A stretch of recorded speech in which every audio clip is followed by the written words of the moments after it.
क्या तंत्र कोई चमत्कार है? अध्यात्म के जरिए हम तंत्र तक पहुंच सकते हैं या तंत्र के जरिए हम अध्यात्म की तक पहुंचते हैं?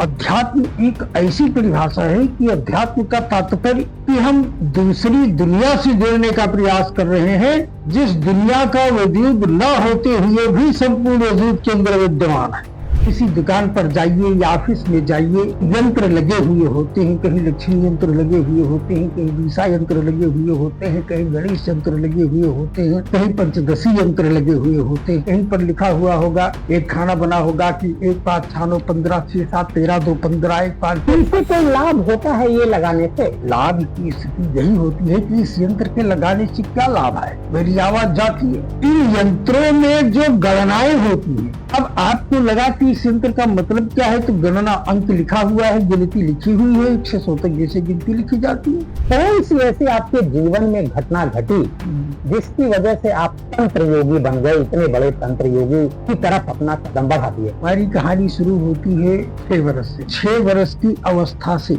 दुर्गा चालीसा, राम चालीसा, कृष्ण चालीसा, हम 6 वर्ष की अवस्था से हमको रामचरितमानस, हमारी प्रथम गुरु मेरी माँ, और हमारे खानदान में एक ऐसे बुजुर्ग हुए हैं जिनको राम रक्षा महाराज कहा जाता है, तो वो दोनों आंख के अंधे थे, आंख नहीं थी, और वो दुर्गा सप्तशती की 13 अध्याय का पाठ करते थे। दोनों आंख के अंधे थे, जैसे आज हमारी श्री राम भद्राचार्य जी हैं, तो वो दुर्गा सप्तशती महाशक्ति की आराधना करते थे बहुत दिव्यता के साथ, और कहते हैं कि ज्योति स्वरूप के भगवती ने उनको दर्शन दिया, उनको आवाजें आई कि मैं आपको आवाज दी या जो चाहिए आप हमसे मांगे। हम 3 वर्ष के थे तो हम थाली लेकर के महादेव का पूजन करने के लिए जाते थे। हम 3 वर्ष की अवस्था में ही पूरी थाली लेकर, मिट्टी लेकर वहां पहुंच जाते थे और अपने हाथ से इसी परिवार को बना करके और पूजन करना प्रारंभ कर देते थे।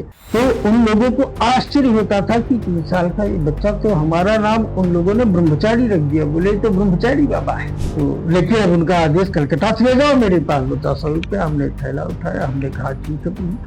मैं वहां से बस में बैठा और जा करके, उनको याद है आज भी उस समय की स्थिति कि मैं जाकर भवानीपुर में उतरा, धर्मतल्ला पे। अच्छा, कलकत्ता में भवानीपुर धर्मतल्ला पे उतरा।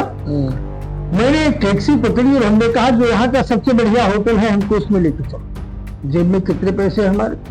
40 रुपए, और आप सबसे अच्छे होटल में जा रहे हैं। हमने कहा हमसे जो अच्छा यहाँ का सबसे अच्छा होटल है वहाँ लेकर के चलो। रजिस्टर लेकर के वो मैनेजर साहब आए हमारे पास, वो हाथ जोड़ कर खड़े हुए। मैंने आँख खोला तो बोले महाराज कुछ कृपा कर दो। हमने कहा कि तू 6 यज्ञ तो कर चुका है, तेरे पास कुछ बचा ही नहीं है, तो अपनी जिंदगी को ऐसे काट। बस वो तुरंत रजिस्टर वहीं रख करके मेरे पाँव पर गिर पड़ा। हमने कहा क्या हुआ? बोला 6 बेटियां थी, मैंने उनकी शादी की, लड़का एक भी नहीं है महाराज हमारे पास में, और हमारे पास अब कुछ नहीं है। मेरा तामसी प्रक्रिया से साधना करते हैं संसार के अंदर जाकर, वो वहां पर ले जाते हैं, वो वहां पर मांस ले जाते हैं, मदिरा ले जाते हैं, जैसे हमारे पंचमकार की साधनाएं होती हैं। लेकिन हमारी पंचमकार की साधना भी वैकल्पिक व्यवस्था में चलती है। वैकल्पिक व्यवस्था की स्थिति ये होती है कि जैसे एक दारू की स्थिति आती है, तो कभी एक स्थिति होती थी कि दारू की हवन किया जाता है। हम जा करके जब श्मशान में हम साधना करते थे तो हम देखे बहुत सारे साधक पन्नी की थैली लेकर के आवे, उसको छर छर छर छर शमशान में डाल